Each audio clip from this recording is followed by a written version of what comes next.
और आज सुबह की सबसे बड़ी खबर, राम मंदिर चढ़ावा चोरी पर एसआईटी की रिपोर्ट में चौंकाने वाले खुलासे हुए हैं। चढ़ावा चोरी की ये एसआईटी रिपोर्ट इंडिया टीवी के पास भी मौजूद है। इस गोपनीय रिपोर्ट का एक एक पन्ना आज हम आपके सामने खोलने जा रहे हैं। एसआईटी ने जो शुरुआती रिपोर्ट सौंपी थी उसमें साफ साफ कहा गया था कि अयोध्या में चढ़ावा गिनती के दौरान चोरी और गबन के सबूत मिले हैं। चढ़ावे की गिनती करने वालों से लेकर नोटों को छिपाने और चुराने तक के 70 सबूत हासिल हुए हैं और इसके साथ साथ एसआईटी को सीसीटीवी में चोरी के सबूत मिले हैं। सीसीटीवी फुटेज में 6 आरोपी अनुकल्प मिश्रा, अविनाश शुक्ला, लवकुश मिश्रा, मनीष यादव, करुणेश पांडे और रमाशंकर मिश्र साफ साफ चोरी करते हुए भी नजर आ रहे हैं। एसआईटी ने अपनी रिपोर्ट में ये साफ साफ लिखा है कि ये चोरी इसीलिए हो पाई क्योंकि अनिल मिश्रा ने अपनी जिम्मेदारी नहीं निभाई। गिनती के दौरान एसओपी का पालन नहीं हुआ, जिससे चोरी और गबन करना बहुत आसान हो गया। एसआईटी इस बात से हैरान है कि आखिर टिन्नू यादव के पास दान पात्र की चाबी आई कैसे, उसकी अथॉरिटी क्या थी। सुभाष श्रीवास्तव, जिसका काम काउंटिंग की निगरानी करना था, उसने इतनी ढिलाई बरती कि चोरी करने वालों को इतनी सहूलियत दी गई, किसी भी नियम का पालन नहीं हुआ है। सीसीटीवी फुटेज में गिनती करने वाले चोर नोटों की गड्डियों को अपने जूते, अपने मोजों में छुपाते हुए नजर आ रहे हैं। एसआईटी ने अपनी रिपोर्ट में यह भी लिखा कि चोरी पहले भी हुआ करती थी, उसका सीसीटीवी फुटेज तो नहीं मिला, लेकिन आरोपियों के बैंक खाते इस बात की तस्दीक करते हैं। अब एसआईटी ने बताया कि कैसे चंपत राय ने खुद पुलिस बनकर आरोपियों से 78,94,000 की बरामदगी की। इसके अलावा काउंटिंग रूम के पास वाले बाथरूम से 2.25 लाख रुपए भी बरामद किए गए हैं। तो एसआईटी की ये पूरी रिपोर्ट एक एक करके इस पूरे प्रकरण के बारे में तमाम तथ्यों को सामने लेकर आई है कि किस तरह से चढ़ावा चोरी की गई और किस तरह से मौजूद लोगों ने और इस पूरे ग्रुप ने, जिसमें टिन्नू यादव, इसके साथ ही सुभाष श्रीवास्तव, ये दोनों व्यक्ति मूल पे थे और उसके नीचे जो 6 और लोग मौजूद थे, चाहे वो अनुकल्प मिश्रा हो, चाहे वो अविनाश शुक्ला हो, मनीष यादव हो, लवकुश मिश्रा हो, ये सभी ने मिलकर किस तरह से करोड़ों की चोरी की, इसका एक एक तथ्य, एक एक हिसाब इस एसआईटी के जरिए सामने आ गया है।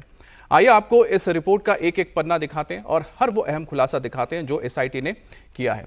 दरअसल एसआईटी की ओर से जो तमाम बातें की गई हैं, इस बारे में ज़्यादातर जानकारी इंडिया टीवी पर जो आपने देखी थी वो सटीक पाई गई है। इंडिया टीवी ने आपको बताया था किस तरह से 6 लोगों ने यहाँ पर नियम कानून ताक में रखकर चोरियाँ की हैं और इसके पीछे टिन्नू यादव, इसके अलावा ये देखिए, सबसे पहले तो मैं आपको दिखाते हैं एसआईटी रिपोर्ट में कितने चढ़ावा चोर हैं, उसका पूरे नाम का खुलासा हो गया है। अविनाश शुक्ला, जिसके घर पर रेड की गई थी 5 जून को, और हमने दिखाया था कि सीसीटीवी के जरिए जो तस्वीरें सामने आई थी उसमें पूरे एक बैग के अंदर पैसे भर के मिले थे, कैश। अनुकल्प मिश्रा, लवकुश मिश्रा, मनीष कुमार यादव, करुणेश पांडे और रामाशंकर मिश्रा, ये 6 वो नाम है, ये 6 वो नाम है जो पेज नंबर 4 पर इनके बारे में लिखा गया है कि यही वो लोग थे जो काउंटिंग रूम में रहते थे और काउंटिंग रूम में ये तमाम जो आप देख रहे हैं 6 नाम हैं, ये किस तरह से चोरी करते थे और साथ ही साथ काउंटिंग रूम के अंदर किस तरह से किसी भी एसओपी का पालन नहीं किया जाता था और एसओपी का पालन नहीं किया जाता था और यही वजह थी कि ये अपने साथ पैसों को ले जाते थे, कैश को ले जाते थे। इसके साथ ही आगे बताएंगे कि किस तरह से ये पूरे चोरी को चला रहे थे, किस तरह से चढ़ावा चोरी किया जाता था। इसमें सबसे अहम है कि हुंडियां जो होती थी उनको क्रमबद्ध तरीके से, यानी कि सीरीज के हिसाब से नहीं खोला जाता था, सबको एक साथ मिक्स कर दिया जाता था। तो कैसे चोरी करते थे? 27 अप्रैल से 5 जून तक की सीसीटीवी फुटेज सामने आई है और कर्मचारी चोरी करते हुए जिसमें साफ दिखाई दे रहे हैं, एक बार नहीं कई बार दिखाई दे रहे हैं। और साथ ही नोटों की गड्डी को कपड़ों में छिपाया जाता था, जूतों में भी नोट छिपाकर आरोपी ले जाते थे। और ये जो सारी चीजें बताई गई हैं कि किस तरह से चोरी होती थी, जो नियम कानून थे उसके उलट ये हो रहा था और नियम कानून को देखरेख करने वाले कौन थे? एसओपी करने वाले अनिल मिश्रा थे। और अनिल मिश्रा ने किसको जिम्मेदारी सौंपी थी, यह भी इस रिपोर्ट में दी गई है कि किस तरह से अनिल मिश्रा ने जो सुभाष श्रीवास्तव को यह काम दिया था कि इसको चेक करना है कि एसओपी लागू हो, लेकिन नहीं किया गया। अब कैसे करते थे ये चढ़ावा चोरी? अविनाश शुक्ला, मनीष यादव बार बार गड्डियां चुराते देखे गए हैं। अनुकल्प, लवकुश और करुणेश भी इस चोरी में मदद करते थे और रमाशंकर मिश्रा भी गड्डियों को छिपाने के लिए जाते थे। तो किस तरह से पेज नंबर 4 में ये पूरी रिपोर्ट के बारे में दिया गया है कि किस तरह से चोरी हो रही थी। जो 6 लोग थे, 6 जो नाम आपको बताए थे, उसमें कैसे चोरी कर रहे थे? अविनाश शुक्ला, मनीष यादव बार बार गड्डियां चुराते हुए देखे गए हैं और आपको बताऊंगा 1-2 बार नहीं, करीब 70 बार ये चोरियां पकड़ी गई है। और साथ ही और अनुकल्प, लवकुश, करुणेश ने चोरी में मदद की और रमाशंकर मिश्रा भी गड्डियों में चोरी करते हुए, छिपाते हुए दिखेंगे। और देखिए सीसीटीवी फुटेज, बरामदगी, अनिलेख, बैंक खाते संबंधी सामग्री तथा ये जो इसमें लिखा हुआ है पूरा का पूरा, ही छोटा लिखा हुआ है इसलिए मैं आपको जरा पढ़ के नहीं बता पा रहे हैं यहां पर, लेकिन यहां पर नाम साफ दिखाई दे रहा है, अनुकल्प मिश्रा, लवकुश मिश्रा और करुणेश पांडे। सीसीटीवी फुटेज में अविनाश शुक्ला और मनीष कुमार यादव को धनराशि चोरी करने में सहायता करते हुए स्पष्ट रूप से दिखाई देते हैं। ट्रस्ट के प्रतिनिधियों द्वारा उपलब्ध कराई गई फुटेज में जो जांच की गई थी, देखिए इसमें साफ साफ लिखा गया है कि ये जो नाम आपको बता रहे हैं हम, अविनाश शुक्ला, मनीष यादव, अनुकल्प, लवकुश, ये सारे के सारे एक साथ चोरी करते हुए साफ नजर आ रहे हैं। तो पेज नंबर 4 में ये सारी डिटेल दी गई। अब 5 नंबर पेज पर आते हैं। तो पेज नंबर 5 में क्या लिखा है, अब सिफारिश के जरिए किस तरह से किसको क्या नौकरी मिली है इस बारे में आपको बताते हैं। मनीष यादव चोरी करते हुए दिखाए यहां पर। ताऊ रामाशंकर उर्फ टिन्नू यादव की सिफारिश के बाद इसकी भर्ती हुई थी। यहां पर लिखा हुआ है 5/4/2026 से गणना कक्ष में कार्य करने लगा था।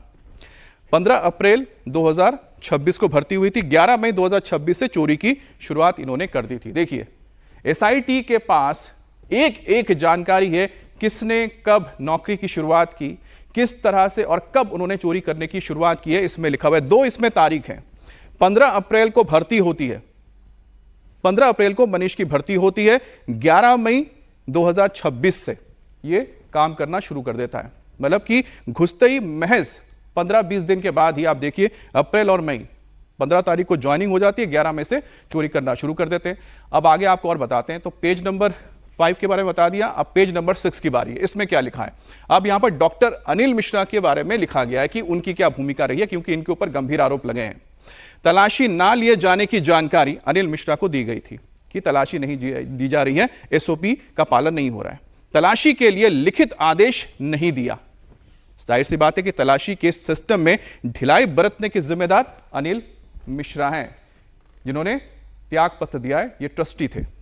उसी तरह से बायोमेट्रिक, ड्रेस कोड, निजी सामान पर लापरवाही बरती गई थी। अब अनिल मिश्रा पे ये बात क्यों आई है, इस पेज में लिखा हुआ है, पूरी बात डिटेल में लिखा है कि अनिल मिश्रा के ऊपर यह जिम्मेदारी थी, क्योंकि बैंक के साथ जो एसओपी तैयार हुआ था उसके लिए जिम्मेदार व्यक्ति थे अनिल मिश्रा। और अनिल मिश्रा ने ही किसको लगाया था इस काम में देखरेख के लिए, सुभाष श्रीवास्तव को। उसके बारे में भी यहां पर आगे जानकारी दी गई है। देखिए ना, डॉक्टर अनिल मिश्रा का उत्तरदायित्व वरिष्ठ पर्यवेक्षकीय स्तर पर परिष्कृत होता है। तो जाहिर सी बात है कि इनके ऊपर ही उत्तरदायित्व था कि किस तरह से जो एसओपी है, स्टैंडर्ड ऑपरेटिंग प्रोसीजर है, कि किस तरह से फ्रिस्किंग की जाएगी, तलाशी ली जाएगी, किस तरह से नोट गिने जाएंगे, इस पर पूरी तरह से उन्होंने अमल नहीं किया। अब बात आती है पेज नंबर 6 में सुभाष श्रीवास्तव की चोरी के बारे में। देखिए ये इस यहां पर लिखा हुआ है, श्री सुभाष श्रीवास्तव, गणना प्रभारी। अनिल मिश्रा की सिफारिश पर इनको काम मिला। सुभाष श्रीवास्तव को काउंटिंग की निगरानी की जिम्मेदारी दी गई थी। जिम्मेदारी उनके पास थी, अहम जिम्मेदारी। काउंटिंग कर्मचारियों की तलाशी की जिम्मेदारी भी सुभाष श्रीवास्तव की थी। अब लापरवाही से चढ़ावा चुराने वालों को सहूलियत हुई है। तो किस तरह से सहूलियत दी गई है, ये सब मिले हुए थे कि फ्रिस्किंग नहीं होती थी, तलाशी नहीं ली जाती थी। आपने कपड़े कौन से पहने हैं, आपने जेब वाले कपड़े पहने, अंदर की तरफ आपके यहां जैसे जेब होता है, आपने यहां पर पैसे रख लिए। आपने नोटों की गड्डी जेब पॉकेट में घुसा ली, जो पैंट की जुराबों में आपने डाल ली। तो आप सोचिए ना कि अगर मेरे यहां पर जेब है, मैं यहां पैसे रख लूं, फिर मैं अंदर की तरफ जो कोट के अंदर पैसे रखने की जगह जेब में डाल के चला जाऊं और मेरी तलाशी अगर ना ली जाए तो कौन समझेगा कि मेरे पास पैसे हैं। यही काम इन्होंने किया था। ये यहां पर बिल्कुल पेज नंबर 6 में साफ लिखा हुआ है। अब बारी आती है टिन्नू यादव की, पेज नंबर 8। अब टिन्नू यादव, इसकी भूमिका पर सवाल क्यों है। दान पात्र की चाबियां रखने का अधिकार नहीं था, फिर कैसे इनके पास आ गई। यह है टिन्नू यादव। दान पात्र की चाबियां अपने पास रखते थे। बिना औपचारिक अधिकारी और अधिकार के चाबी रखना अनुचित है, यह लिखा गया, क्योंकि यह नियम कानून के उलट था। भतीजे मनीष कुमार को काउंटिंग के काम में लगवा दिया और मनीष को चढ़ावा चोरी का मौका मिला। तो साठगांठ थी टिन्नू यादव की और भतीजे मनीष यादव की, जो पेज नंबर 8 पे यहां पर साफ साफ लिखा हुआ है टिन्नू यादव के बारे में। तो आप देखिए किस तरह से यहां पर एक एक करके यहां पर सारी परतें खोल दी गई है, किस तरह से पेज होती थी, यहां पर चोरी की जाती थी। एक पेज नंबर 5 में चढ़ावा चोरी के बारे में और आपको हम डिटेल जरा बता देते हैं। चढ़ावा चोरी की रकम कैसे ठिकाने लगाई जाती थी। चोरी की रकम अपने अपने साथ संबंधियों के बैंक खातों में डाल देते थे।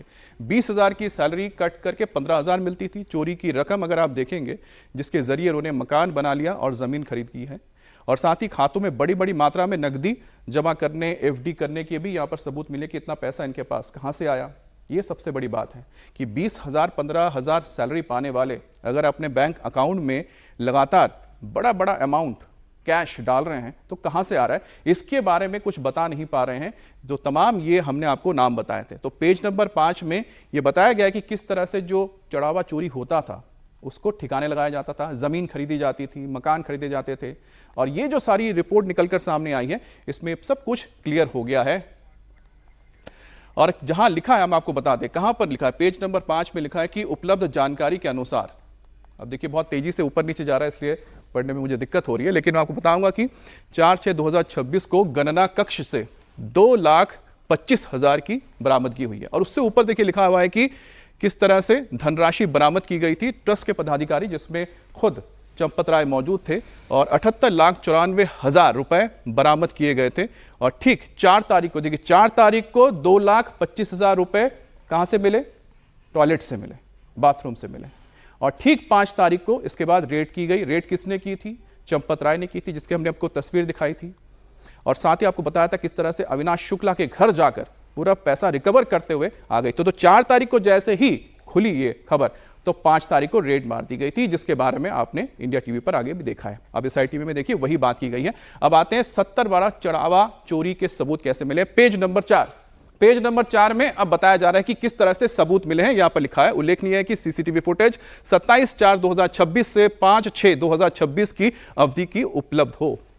27 अप्रैल से 5 जून में क्या मिला, 70 बार आरोपी चोरी करते हुए दिखे हैं। 70 बार यहां साफ लिखा हुआ है। इस अवधि में 70 बार चोरी गमन के कृत्य प्रकाश में आए हैं। 27 अप्रैल 2026 से पहले ही चढ़ावे की चोरी हुई है। ऐसा नहीं कि 27 अप्रैल से हुई है। जो CCTV फुटेज है वो 27 तारीख तक मिली है, 27 से लेके 5 जून के बीच मिले, उससे पहले की नहीं मिली है। इस वजह से तो उससे पहले भी चोरी हुई है। आरोपियों के बैंक खातों में रकम से चोरी के संकेत मिलते हैं। तो यहां पर जो SIT ने ये पूरी जानकारी दी है कि कितने से कितने वक्त का इनको CCTV फुटेज मिला है, और साथ ही 70 बार जो चोरी की बात है ये बिल्कुल क्लियर हो गई है। अब बात करते हैं, पेज नंबर 4 की बात हो गई। अब आगे बढ़ते हैं पेज नंबर 5, चढ़ावे में चोरी कैसे संभव हुई है। यह भी बहुत महत्वपूर्ण, देखिए यहां पर। अब यहां पर सारे नियम कानून कैसे ताक पे रखे गए इसके बारे में बताया गया है। प्रवेश एवं निर्गमन पर तलाशी यानी फ्रिस्किंग की नहीं कोई व्यवस्था थी, कोई व्यवस्था नहीं कही थी कि आपको तलाशी ली जाए। आप जब अंदर जा रहे हैं, बाहर आ रहे हैं, दोनों वक्त ही देखना पड़ता है कि आपके पास कोई सामान तो नहीं है, आपने क्या पहना है। निर्धारित जेब रहित वेशभूषा का प्रतिबंध लागू नहीं किया गया, यानी कि जेब वाले कपड़े आप पहनकर नहीं जा सकते जहां पर काउंटिंग होती है नोटों की, उसका भी उल्लंघन किया गया। निजी वस्तुएं साथ रखने पर प्रतिबंध लागू नहीं हुआ, यानी कि वो अपने साथ कुछ सामान भी लेकर जाते थे। अब किसको पता साथ में क्या थैला लेकर जा रहे हैं या कोई पन्नी लेकर जा रहे हैं जिसमें लपेट के डाल देते थे। और हुंडीवार गणना नहीं की गई, यह भी बहुत महत्वपूर्ण है। यानी कि जो दान पात्र होता है उसको लाया जाता है, एक दान पात्र का पैसा काउंटिंग होता है, उसको रख दिया जाता है, फिर दूसरा लाया जाता है। यहां पर क्या करते थे, एक साथ लेकर आ गए और सबको एक साथ मिक्स कर दिया, तो आपको पता ही नहीं कि किस दान पात्र में कितना पैसा आया। तो इनको इसीलिए आसानी होती थी कि ये कोई हिसाब नहीं रखते थे। इसी तरह से जो बहुमूल्य अभिलेख यानी कि जो कीमती सामान होता था उसका भी वो डिटेल नहीं कर रहे थे, तो कई सारी चीजें अपने साथ रख लेते, जैसे कि सोने की चेन हो गई, सोने की अंगूठी हो गई, जो छोटी छोटी चीजें होती हैं। और गणना कक्ष में खाद्य पदार्थ एवं पेय पदार्थों को प्रतिबंधित था, लेकिन वो पार्टी करते थे। आपको बताया था 1,000 रुपए के समोसा लेकर आ गए, 800 रुपए की कचौरी लेकर आ गए।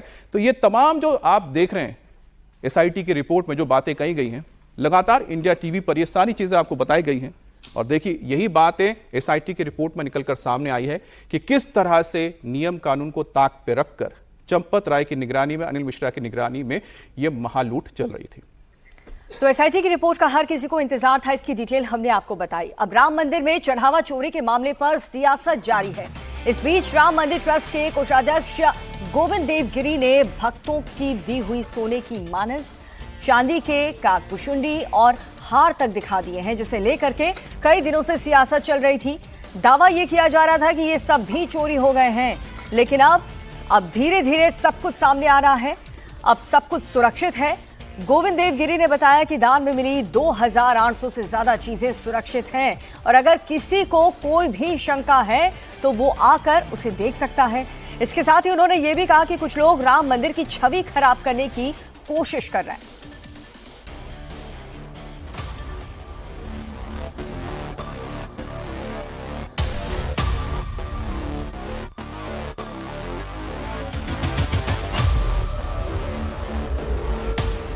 राम मंदिर में दान की गई सोने की रामचरितमानस सुरक्षित है।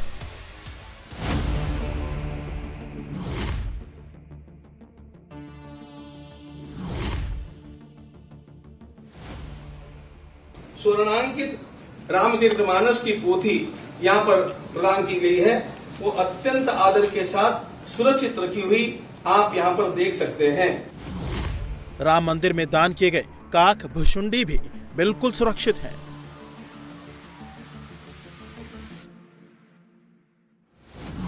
काक भुशुंडी जी महाराज का बार बार नाम लिया जाता है कि कहाँ है, वे यहाँ पर विराजमान हैं।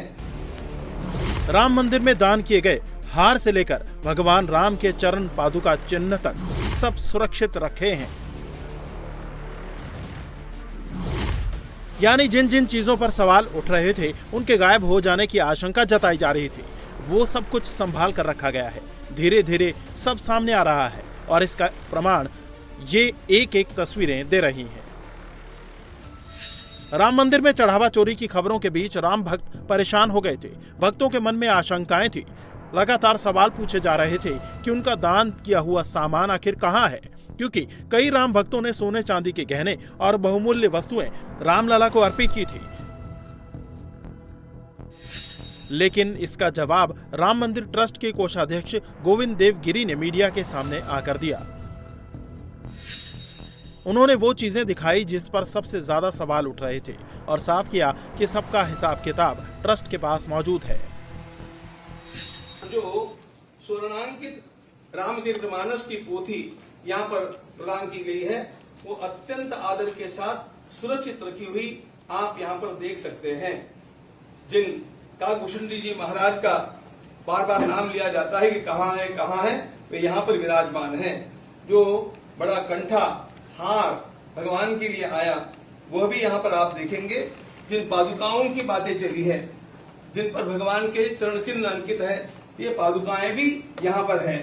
ये सारे हमने केवल नमूने के रूप में जो वस्तुएं चर्चा में आई, उन्हीं को यहाँ पर लाया है।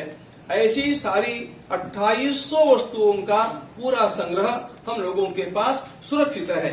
इसलिए किसी प्रकार के बवाल को निर्माण करने की आवश्यकता नहीं, किसी अफवाह का विश्वास करने की आवश्यकता नहीं। यदि किसी दानदाता को स्वयं को ऐसे लगता है कि मुझे मेरी कुछ वस्तु देखनी है, तो वह प्रमाण देकर के आकर के उस वस्तु का अवलोकन कर सकता है। कोषाध्यक्ष ने बेशकीमती चीजों के गायब होने की अफवाहों को खारिज कर दिया। सीधा कहा गया है कि मामले में सियासत की जा रही है, झूठ का प्रपंच खड़ा किया जा रहा है और अगर फिर भी किसी को विश्वास ना हो, जिस भी भक्त ने जो चीज दान की है वो ट्रस्ट के कार्यालय में आकर देख सकता है। किसी भी प्रकार के इस प्रकार के प्रलाप का विश्वास मत कीजिए। आपको यदि कुछ आपका खोया हुआ लगता है तो आप सीधे ट्रस्ट के कार्यालय में आइए, समय लीजिए, उस वस्तु को देखिए और फिर आप स्वयं इसका निर्णय कर पाएंगे कि कितना झूठ प्रपंच खड़ा किया जा रहा है। ये खड़ा किया जाने वाला प्रपंच केवल हमारी संस्था को बदनाम करने के लिए, राम भक्तों को लांछित करने के लिए और हिंदू समाज में फूट निर्माण करने के लिए है। हम इस प्रकार वह नहीं होने देंगे। इनके इरादे भारत माता के लिए घातक हैं। हम लोग राम राज्य ला करके रहेंगे और उसके लिए अपने को पुनः कटिबद्ध करेंगे, उत्साही नहीं बनेंगे। आप सभी का आह्वान है कि आप सब लोग इस कार्य में धैर्य रखें, धीरज रखना चाहिए, न्याय होगा, अपराधियों को दंड मिलेगा। दान की गई चीजों में जो सबसे ज्यादा चर्चा में थी वो थी सोने की रामचरितमानस, जिसे farmer home secretary S Lakshmi Narayan ने रामलला को अर्पित किया था। अब ट्रस्ट ने साफ कर दिया है कि दान की वस्तुओं का गायब होना केवल अफवाह है। इस बीच एसआईटी की रिपोर्ट में पेज नंबर 2 पर भी साफ साफ लिखा है कि सराफा एसोसिएशन की दी गई चांदी की ईंटें सिंधी समाज द्वारा दिया गया चांदी का दान ट्रस्ट के रिकॉर्ड में है और इन्हें नियमों के मुताबिक गला कर रखा गया है। साथ ही इस रिपोर्ट में ये भी लिखा गया है कि चांदी का हार और चांदी की चरण पादुकाएं भी सुरक्षित हैं। ये वही वस्तुएं हैं जो गोविंद गिरी ने दिखाई हैं। अयोध्या चढ़ावा चोरी के आरोपियों से जुड़ी बड़ी खबर आपको हम बता रहे हैं। ट्रस्ट की मीटिंग में चंपत राय और अनिल मिश्रा पर फैसले के बाद अब चढ़ावा चोरी के आरोपियों पर पुलिस का शिकंजा कसता जा रहा है। अब पुलिस चढ़ावा चोरी के 3 आरोपियों को अपनी रिमांड पर लेकर पूछताछ करने की तैयारी कर रही है। अयोध्या पुलिस ने अनुकल्प मिश्रा, लवकुश मिश्रा, करुणेश पांडे की 7 दिन की रिमांड के लिए कोर्ट में अर्जी लगाई है, जिस पर आज सुनवाई होनी है। पुलिस को अब तक की जांच में इन आरोपियों के नाम काफी प्रॉपर्टी का पता चला है। अब इन सबसे सीधी पूछताछ करके चढ़ावा चोरी और प्रॉपर्टी की खरीद के बीच कनेक्शन का पता लगाया जाएगा। अयोध्या राम मंदिर चढ़ावा चोरी केस में एक बड़ा एक्शन लेते हुए मंदिर ट्रस्ट ने पूरे सिस्टम को बदलने का फैसला किया है। चंपत राय और अनिल मिश्रा के इस्तीफे और गोपाल राव की एंट्री बैन करने के साथ ही कृष्ण मोहन को मंदिर ट्रस्ट का एक नया महासचिव बनाया गया। तो अब नए सीईओ की नियुक्ति के लिए कमेटी का गठन किया गया है, जिसमें 3 सदस्यों को रखा गया है। यह कमेटी 3 नामों की सिफारिश करेगी और फिर कमेटी की सिफारिश पर सीईओ का सिलेक्शन किया जाएगा। वहीं चढ़ावे चोरी की जांच कर रही एसआईटी की रिपोर्ट पर ट्रस्ट की अगली बैठक विचार किया जाएगा। 22 जुलाई को मंदिर ट्रस्ट की अगली बैठक होगी, जिसमें माना जा रहा है कि सीईओ की नियुक्ति को लेकर इसमें बात होगी। लेकिन इस बीच आपको बता दें कि मंदिर ट्रस्ट में एक बड़ा बदलाव हुआ है। अब पूरे सिस्टम को बदलने के फैसले के बाद चंपत राय और अनिल मिश्रा के इस्तीफे के बाद अब नई एंट्री हुई है। कृष्ण मोहन को मंदिर ट्रस्ट का नया महासचिव बनाया गया है। तो अब नए सीईओ की नियुक्ति के लिए कमेटी का गठन भी किया गया है, जिसमें 3 सदस्यों को रखा गया है। ये कमेटी 3 नामों की सिफारिश करेगी और फिर कमेटी की सिफारिश पर ही सीईओ का सिलेक्शन किया जाएगा। वहीं चढ़ावे चोरी की जांच कर रही एसआईटी की रिपोर्ट पर ट्रस्ट की अगली बैठक 22 तारीख को होने जा रही है और 22 तारीख की जो ये अहम बैठक है, जिसमें कई सारे और मुद्दों पर फैसला लिया जाएगा, जिसमें सबसे महत्वपूर्ण होगा जो 3 सदस्यों की कमेटी बनाई गई है, जो 3 नामों का वो सिफारिश करने जा रही है कि सीईओ के लिए किसको चुना जाए। इसी बैठक में तय हो जाएगा कि किसको सीईओ का पद दिया जाएगा। जब सीईओ का पद बनेगा तो ऐसे में पूरे मंदिर का जो प्रभार है वो सीईओ के पास चला जाएगा और वही इसकी देखरेख करेंगे। और इसके लिए जो कमेटी का गठन किया गया है उसमें कई खास गणमान्य लोगों को रखा गया है।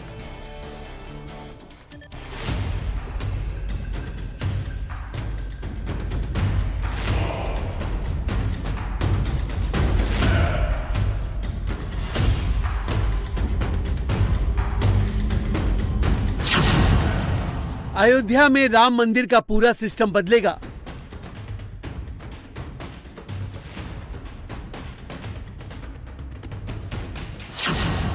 चंपत राय की छुट्टी, कृष्ण मोहन को जिम्मेदारी।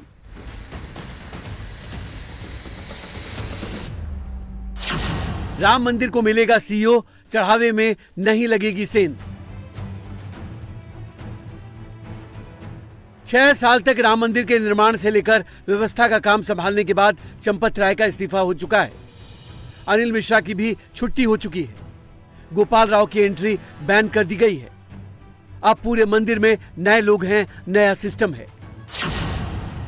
चंपत राय के इस्तीफे के बाद कृष्ण मोहन को कार्यवाहक महासचिव बनाया गया है। उनके साथ 3 नए लोग अकाउंट का संचालन करेंगे।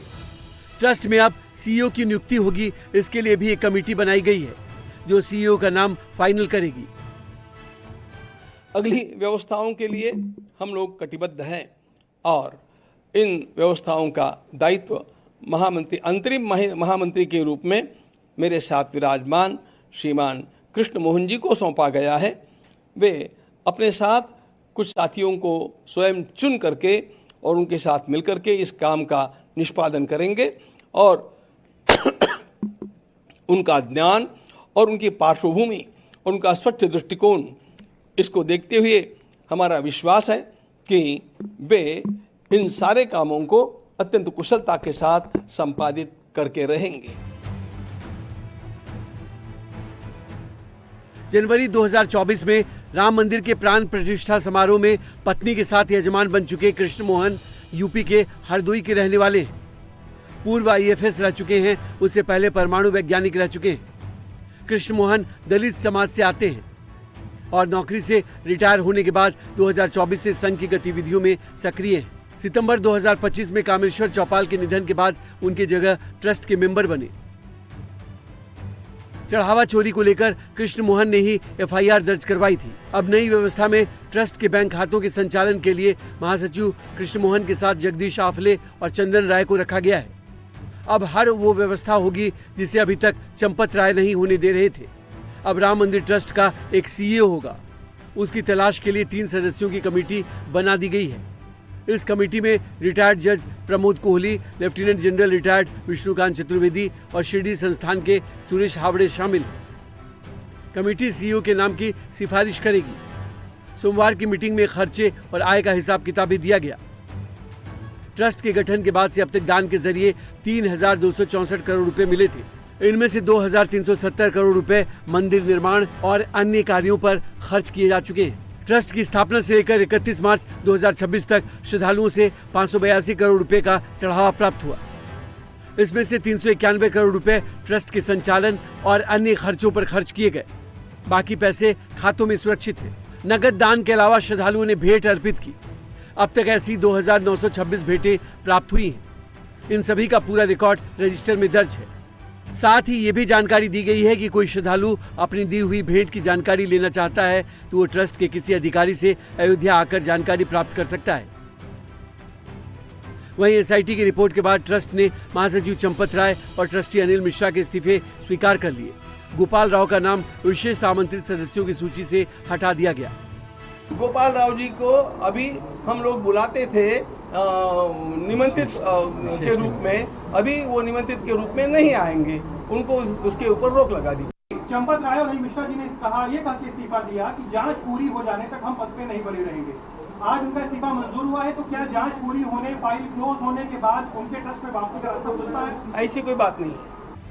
मीटिंग में चढ़ावा चोरी पर मंथन और कंफ्यूजन दोनों दिखे। ट्रस्ट आखिरी समय तक ये तय नहीं कर पाया कि चोरी सामने आने के बाद उसकी क्या भूमिका होनी चाहिए थी। बिल्कुल बदलाव किया जाएगा, पूरी तरह से बदलाव किया जाएगा। ये काम करने का वास्तव में एक बात आपको मुझे ये भी बतलानी चाहिए कि इसमें SBI को भी अपनी जिम्मेदारी लेने से चूकना नहीं चाहिए, क्योंकि जो काम हुआ है वो SBI के साथ मिलकर के हुआ है, तो उनकी भी अपनी जिम्मेदारी थी और उनकी निगरानी न होने का भी इसमें एक बहुत बड़ा परिणाम हम लोगों को भुगतना पड़ा है। वास्तव में मेरी दृष्टि में तो यह FIR भी जो किया जाना चाहिए था वो SBI के द्वारा किया जाना चाहिए था, हमारे ट्रस्ट के द्वारा नहीं किया जाना चाहिए था। लेकिन हमारे ट्रस्ट के लोग भोले, उन्होंने कर दिया। वास्तव में ये जिम्मेदारी उनकी है। तो ऐसी स्थिति में जब ये सारा षड्यंत्र चलता रहा, उसमें आमूल चूल परिवर्तन करना हमारा कर्तव्य है। हम उसको करके रहेंगे और 1% भी डाउट न रहे इस प्रकार की प्रक्रिया को अपनाएंगे। इसके लिए हम लोग योग्य कदम उठाएंगे, सबका मार्गदर्शन लेंगे और इस राम मंदिर की जो प्रतिष्ठा पर आंच आई है उसको पूर्ण धो करके रहेंगे। ट्रस्ट अब एक्शन में है। अगली बैठक 22 जुलाई को होगी। उस दिन कुछ और बड़े ऐलान हो सकते हैं। मंदिर ट्रस्ट की मीटिंग में चंपत राय और अनिल मिश्रा के इस्तीफे पर अब सियासत शुरू हो चुकी है। विपक्ष ने इस्तीफे में आगे FIR और गिरफ्तारी की मांग करनी अब शुरू कर दी है। जीत है, देशवासियों की जीत है, सनातनियों की जीत है, क्योंकि ऐसे चोर लोग जो भगवान का चढ़ावा का पैसा खा रहे थे, और इसमें 2 ही नहीं, अभी बाकी हैं इसमें गोविंद गिरी जो उसके कोषाध्यक्ष है, बिना ट्रेजरार की जानकारी में पैसा कैसे चोरी होगा? गोविंद गिरी का इसमें इनके ऊपर मुकदमा होना चाहिए, इनको बर्खास्त करना चाहिए। और जो उसमें राव है, वो गोपाल राव, उनके ऊपर कार्रवाई होनी चाहिए। इस्तीफा देना कौन सा त्याग है या कौन सी कार्रवाई है? फिर तो डकैत भी कह देते भाई हम डकैती के पद से इस्तीफा दे रहे हैं, अब हम डकैती नहीं करेंगे।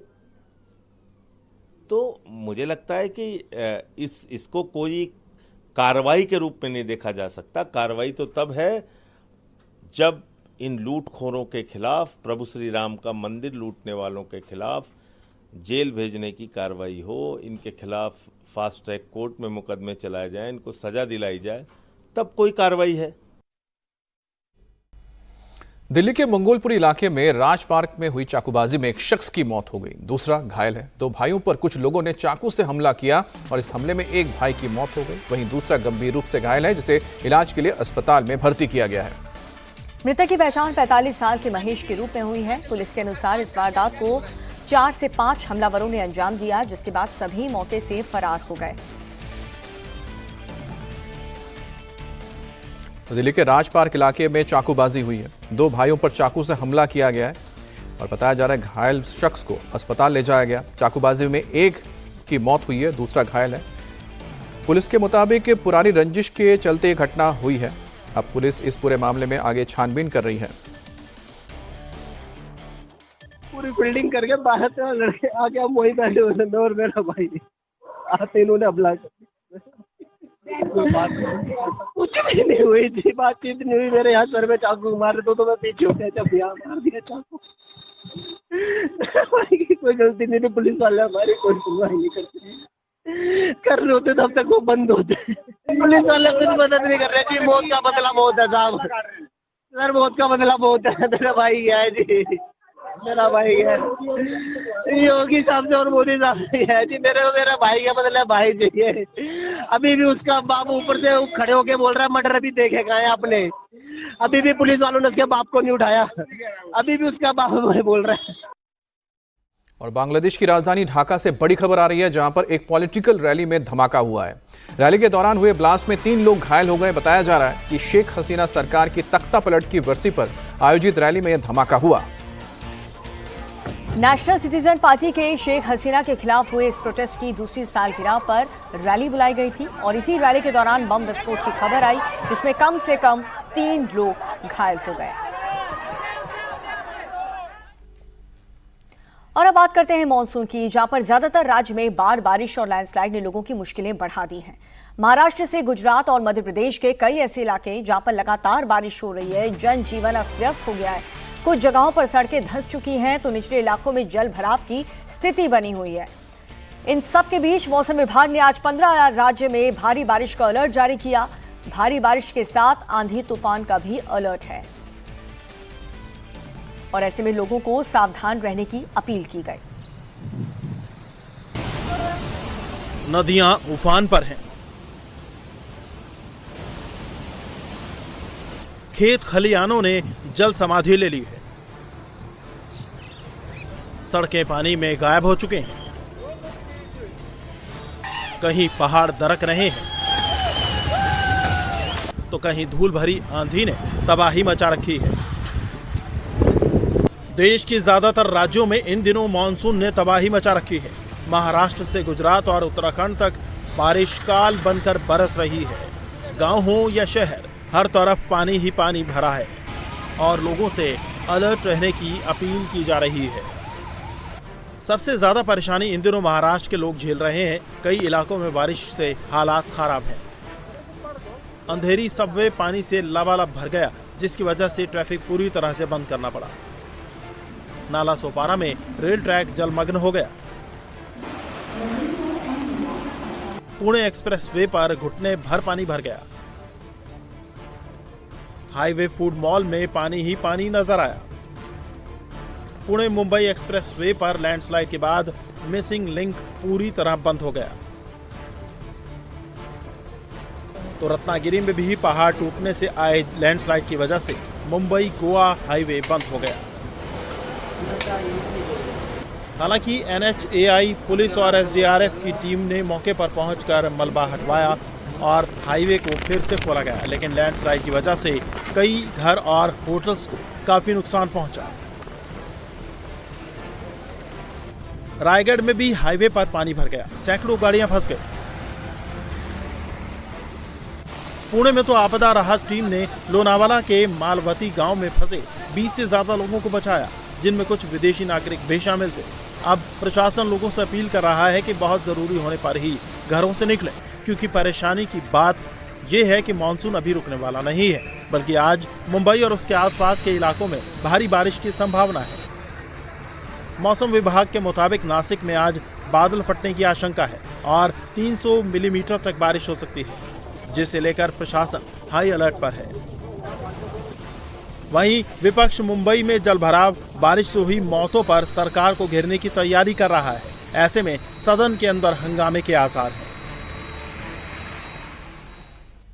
प्रधानमंत्री मोदी के इंडोनेशिया दौरे का आज दूसरा दिन है। आज जकार्ता में प्रधानमंत्री का औपचारिक स्वागत किया जाएगा और उसके बाद पीएम मोदी और इंडोनेशिया के राष्ट्रपति प्रबोवो सुबियांतो के बीच द्विपक्षीय बातचीत होगी। इसमें रक्षा, व्यापार, एनर्जी और रणनीतिक संबंधों को मजबूत करने वाले कदम उठाने पर चर्चा होगी।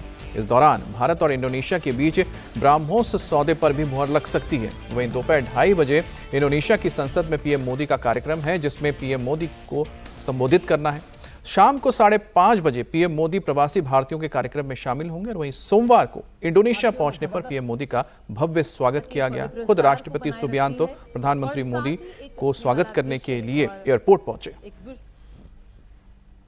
ईरान के पूर्व सुप्रीम लीडर अयतुल्ला अली खामेनेई के जनाजे में जनसैलाब उमड़ रहा है। तेहरान में यात्रा के दौरान एक अनुमान के मुताबिक 50 लाख से ज्यादा ईरानी शामिल हुए। जालियों से सजे उनके ट्रक को तेहरान की अहम सड़क से गुजारा गया। लोगों ने ट्रक पर फूलों की बारिश की। पूर्व सुप्रीम लीडर का आज धार्मिक केंद्र कोम में जनाजा निकल रहा है, जबकि बुधवार को इराक के पवित्र शहर नजफ और करबला में इस तरह के कार्यक्रम होंगे। गुरुवार को उत्तर पूर्वी ईरान में उनके गुनगर मशहद में उन्हें सुपुर्दे खाक किया जाएगा। ईरान के पूर्व सुप्रीम लीडर अयतुल्ला अली खामेनेई का जनाजा तेहरान से धार्मिक शिक्षा के केंद्र कोम पहुंच गया है, जहां पर जमकरण मस्जिद के पास उन्हें श्रद्धांजलि देने के लिए लोगों की भारी भीड़ उमड़ रही है। अयतुल्ला अली खामेनेई की अंतिम यात्रा में अमेरिकी राष्ट्रपति डोनाल्ड ट्रंप ने ईरान को फिर से धमकी दी है। ट्रंप ने तेहरान को दो टूक कहा है कि या तो वो हमारे साथ समझौता कर ले या फिर हम उनका काम तमाम कर देंगे। और ये बात तब कही गई जबकि इस वक्त अंतिम संस्कार का पूरा कार्यक्रम चल रहा है। जब ईरान में उनमें मारे गए सर्वोच्च नेता की यात्रा हो रही थी, उसी दौरान डोनाल्ड ट्रंप की ओर से ये बड़ी चेतावनी दी गई है। और अब खबर पंजाब से है, जहां पर कांग्रेस की अंदरूनी कलह बढ़ती जा रही है। पूर्व सीएम चरणजीत सिंह चन्नी प्रदेश अध्यक्ष अमरिंदर सिंह राजा वडिंग को हटाने की मांग पर अड़ गए हैं और वहीं पार्टी हाईकमान पंजाब कांग्रेस के अंदरूनी घमासान का समाधान निकालने की कोशिश तेजी से कर रही है और संगठन महासचिव केसी वेणुगोपाल और पंजाब कांग्रेस के प्रभारी महासचिव भूपेश बघेल को घमासान रोकने के लिए मैदान में उतार दिया है। हालांकि फिलहाल इसका फायदा नहीं दिख रहा है। भूपेश बघेल जैसे ही चंडीगढ़ पहुंचे, वैसे ही चरणजीत सिंह चन्नी के पार्टी हाईकमान से डायरेक्ट बात करने के लिए अपने कुछ करीबी नेताओं को दिल्ली भेज दिया। भूपेश बघेल ने चंडीगढ़ में कांग्रेस के सभी नेताओं को मीटिंग के लिए बुलाया था, लेकिन चन्नी गुट का कोई भी नेता उनसे मिलने के लिए नहीं पहुंचा। चन्नी के सपोर्टर्स ने ऐलान कर दिया है कि वो ऐसी किसी मीटिंग में शामिल नहीं होंगे जिसमें अमरिंदर सिंह राजा वॉर्डिंग प्रदेश अध्यक्ष के तौर पर शामिल होंगे।